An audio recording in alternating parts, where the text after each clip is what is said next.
Hi there and welcome to our channel. Today we've got a quick tutorial for you to show you how to add the Add Verb Page feature to your customized vocabulary file after updating your app. The Add Verb Page feature makes adding verbs quick and easy. Just enter the root verb and the built-in dictionary fills in all the conjugations for you. Here are the steps. Open your customized file and go to Menu.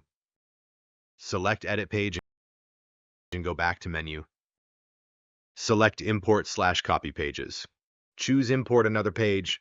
From the vocabulary options, select the Unity file that matches your customized file. For this example, we'll select Unity 60 sequence to match the customized file. In the search bar, search for template verb and select it. Select Import,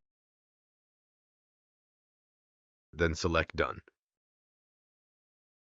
Go back to Menu and select Load Another Page.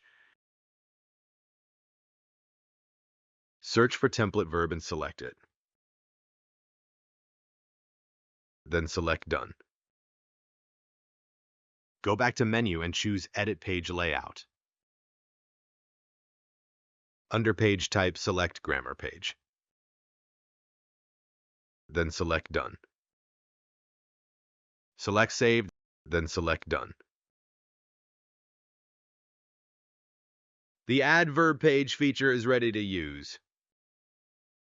Want to see this feature in action? Watch our Add Verb Page how-to video to see how it works. And don't forget to like and subscribe for more AAC tips. See you next time.